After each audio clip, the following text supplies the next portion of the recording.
ওং নমো ভগবতে বাসুদেবায়। জয় শ্রীকৃষ্ণ, জয় মা লক্ষ্মী। বন্ধুরা, আজ 17ই পৌষ 2 জানুয়ারি 2025-এর প্রথম বৃহস্পতিবার। নতুন বছরের শুরুতেই অনেকেই হয়তো আজকের দিনে মা লক্ষ্মীর বৃহস্পতিবারের পুজো সম্পন্ন করছেন। বন্ধুরা, আজকের দিনটি একটি অত্যন্ত শুভ দিন। অন্নপ্রাশন, গৃহপূজা, বীজ বপন, বিদ্যারম্ভ, দেবতা গঠন, ক্রয় বিক্রয়, বাণিজ্য সমস্ত কর্মের জন্য আজকের দিনটি একটি অত্যন্ত শুভ দিন। আজকের দিনে মা লক্ষ্মীর পুজো করলে নক্ষত্র দোষ দূর হয়। তাই আজ যদি সম্ভব হয় মা লক্ষ্মীর ঘরোয়াভাবে পূজা করুন এবং পৌষ মাসের এই বৃহস্পতিবারের মা লক্ষ্মীর ব্রতকথাটি একবার হলেও শ্রবণ করুন। যদি কোনো কারণে পুজো করতে নাও পারেন, এই ব্রতকথাটি শ্রবণ করে মা লক্ষ্মীর উদ্দেশ্যে আজকের দিনে একটি ঘিয়ের প্রদীপ পারলে প্রজ্বলন করুন। এতেও নতুন বছরে মা লক্ষ্মীর কৃপায় আপনার ও আপনার পরিবারের সর্বদা ভালো হবে। তাই বন্ধুরা, আজ পৌষ মাসের বৃহস্পতিবারে একবার হলেও শ্রবণ করুন পৌষ মাসের মা লক্ষ্মীর ব্রতকথা। আশা করছি দর্শক বন্ধুরা, এই ব্রতকথাটি শ্রবণ করে আপনাদের ভালো লাগবে। শুরু করছি পৌষ মাসের বৃহস্পতিবারের মা লক্ষ্মীর ব্রতকথা। ওং বিশ্বরূপস্য ভার্যাসি পদ্মে পদ্মালয়ে শুভে সর্বত পাহিমাং দেবী মহালক্ষ্মী নমস্তুতে।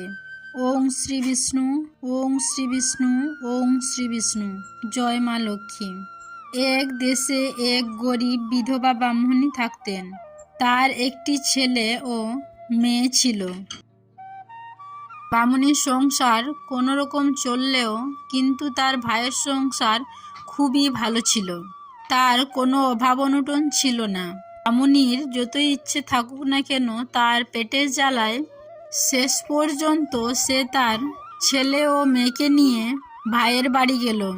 ননদ ও তার ছেলে মেয়েদের দেখে ভাস তখন মনে মনে তাদের ওপর খুব অসন্তুষ্ট হলো। বলল, হ্যাঁ গো, তোমার কি বুদ্ধিশুদ্ধি নেই নাকি গো? পৌষ মাসে লোকে রাজ্য পেলেও বাড়ির বাইরে বের হয় না, তুমি আজ বাড়ি থেকে বেরোলে কি করে? ব্রাহ্মণী সরল মনে খুব নরম হয়ে বলল, বৌদি, ছেলেমেয়েরা বলল যে চলো আজ মামার বাড়ি গিয়ে কিছু খেয়ে আসি। তখন ব্রাহ্মণীর ভাইয়ের বউ অমনি বলে উঠল, সে কি গো, তোমার ভাই যে আজ বাড়িতে নেই, তোমাদের কি করে কিছু খাওয়াবো বলো? ঘরেও খাওয়াবার মতো তেমন কিছু নেই। ব্রাহ্মণী বলল, কদিন ধরেই আমরা আধবেলা খাচ্ছি বৌদি, আজ তাও জুটল না। কি করি বলো, তোমায় আজ 4টি খেতে দিতেই হবে। এই বলে ব্রাহ্মণী খুব খোসামত করতে লাগলো তার ভাসকে। তখন তার ভাস হাতে 2টি খুদ দিয়ে বলল, এই নাও ভাই, এই খুদ দিয়ে যাই হোক করে চালাও। ব্রাহ্মণী তখন দেখল যে ভাইয়ের রান্নাঘরের চালে বেশ লাউ হয়েছে। সে তখন খাওয়ার জন্য 2-4টি লাউয়ের পাতা চাইল। ভাস তখন বলল, তুমি খেপেছ নাকি? ওই লাউয়ের পাতা দিলে তোমার ভাই আসলে আমার আস্ত রাখবে নাকি? মোটেই নয়, ওই পাতা আমি কিছুতেই দিতে পারবো না। ব্রাহ্মণী তৎক্ষণি তার ছেলে ও মেয়েকে নিয়ে ফিরে যাচ্ছিল।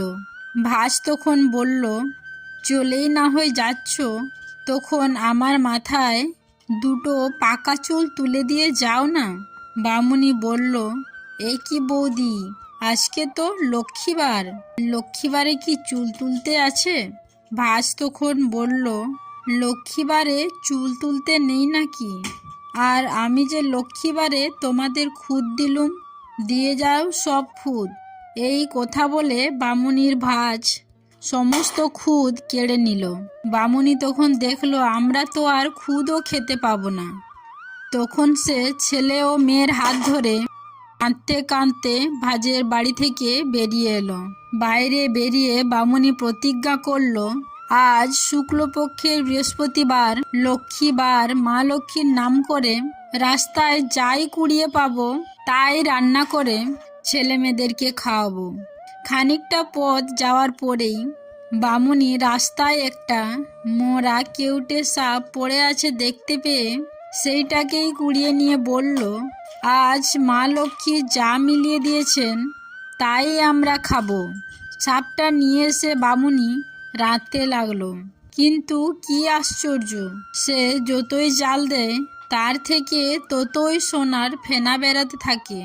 বামুনি খুব অবাক হয়ে মা লক্ষ্মীকে বারবার নমস্কার করতে লাগলো।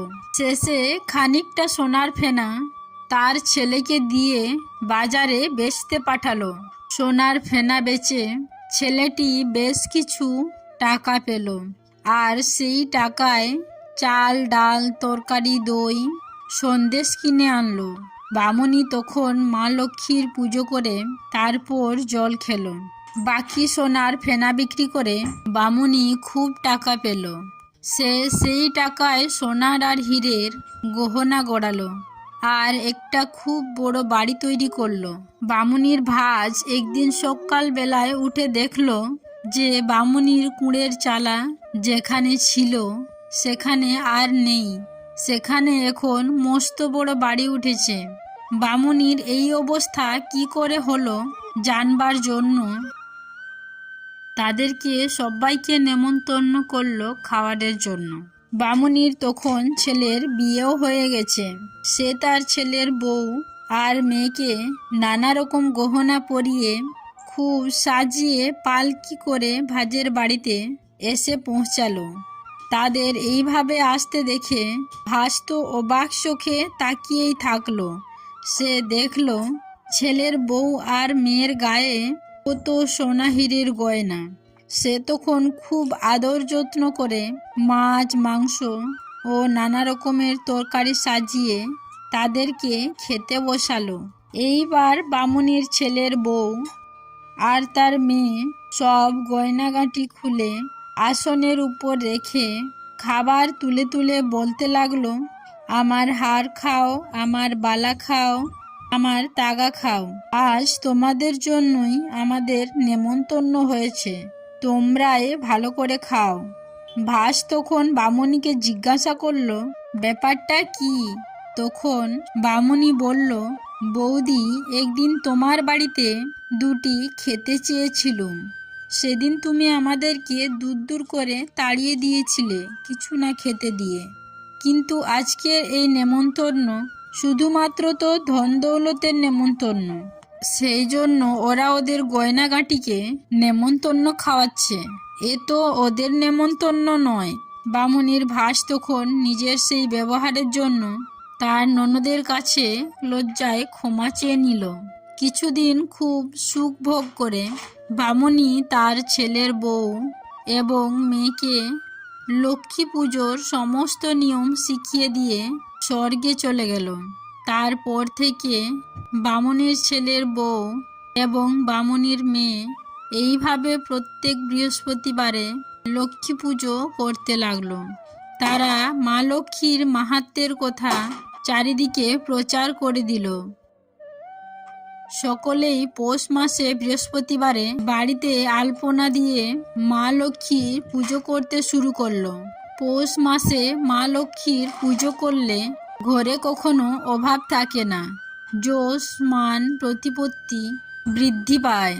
আশা করি দর্শক বন্ধুরা পৌষ মাসের বৃহস্পতিবারের মা লক্ষ্মীর এই ব্রত কথাটি শ্রবণ করে আপনাদের ভালো লেগেছে। যদি মা লক্ষ্মীর পুজোর পর মা লক্ষ্মীর পাঁচালীটি শ্রবণ করতে চান তাহলে এই ভিডিওর কমেন্ট বক্সে তার লিংক দেওয়া রয়েছে, আপনারা চাইলে দেখে নিতে পারেন। তো বন্ধুরা সবাই ভালো থাকবেন, সুস্থ থাকবেন এই কামনা করে আজকের ভিডিওটি আমি এখানে শেষ করলাম। নমস্কার ও ধন্যবাদ। ঈশ্বর আপনাদের মঙ্গল করুক।